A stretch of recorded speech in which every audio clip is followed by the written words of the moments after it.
Bismillahirrahmanirrahim. Assalamu alaikum everyone. This presentation is titled Why Women Fall in Love. If there was a caption, it would read, and why rejection devastates them. I wish I could submit the customary short answer. Unfortunately, in today's presentation, it won't do much good.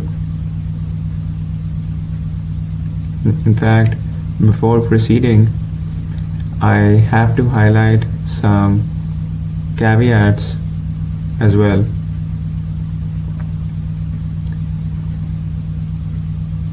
Now, the discussion of today has to do with a phenomenon known as the unlived life. And although I've come to believe that this accounts for a great proportion of the cases of women being deeply enamored with a man, let me first caution that I'm not suggesting that this is the only causative factor.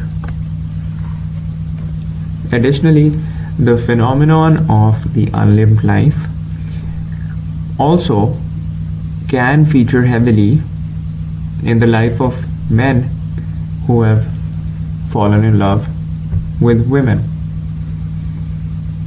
For them, however, unlike with women, it's an unusual event for it to be the main precipitating factor.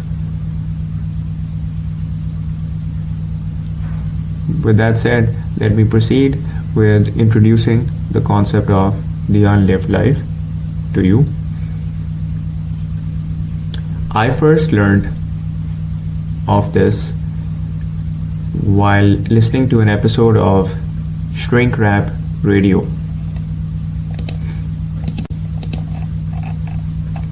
This is an award-winning podcast series hosted by Jungian psychologist Dr. David Van Nuys. In episode 229 of this series, the host interviewed a Colorado-based Jungian psychotherapist, Dr. Jerry Rule. The episode was titled A Jungian View of the Unlived Life. This, I learned, in a nutshell, is a sort of fantasy, or what in vernacular we may refer to as my dreams. More technically, it is a mentally construed set of unfulfilled life experiences that we have a persistent yearning for, and which we then attempt to gain access to. We typically do this by projecting this unlived life onto our relationships with others.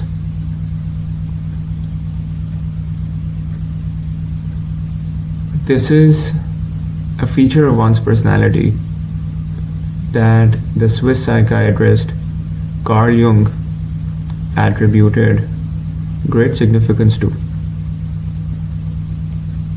He quite authoritatively stated that the unlived life of the parents was the most powerful force that shaped the psyche of a growing child. Presently, the aforementioned Dr. Jerry Rule has taken this concept and adapted it to the psychology of relationships. In his book, Living Your Unlived Life, he reportedly devotes one chapter, Romantic Love, to illustrating how one's unlived life underpins what kind of people one is attracted to. The following is an excerpt from his interview on Trick Rap Radio, where he says, open quote, "It's always a signal of what's ripe of our own unlived life, the people that we are attracted to. You can go back and take an inventory of different people that you have fallen in love with at different times. And I will ask people, well, what was golden about them? What was it that really made them shine in your eyes?"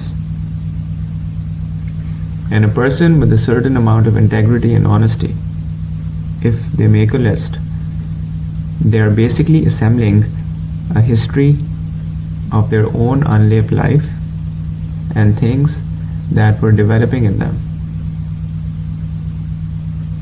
These are the things we fall in love with.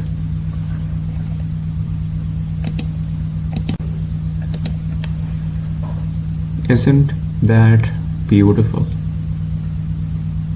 To simplify, it means that when people in general, but women in particular, fall in love, many times it is predicated on encountering a person in whom they have seen the promise of living out those unfulfilled dreams they have yearned for.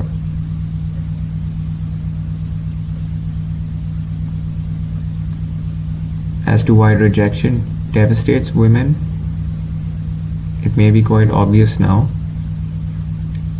When a woman is in love with a man and the door is closed on that relationship,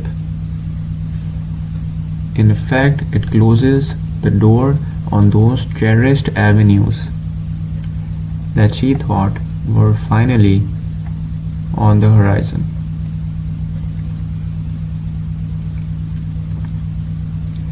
I've been studying literature and medicine for 11 years.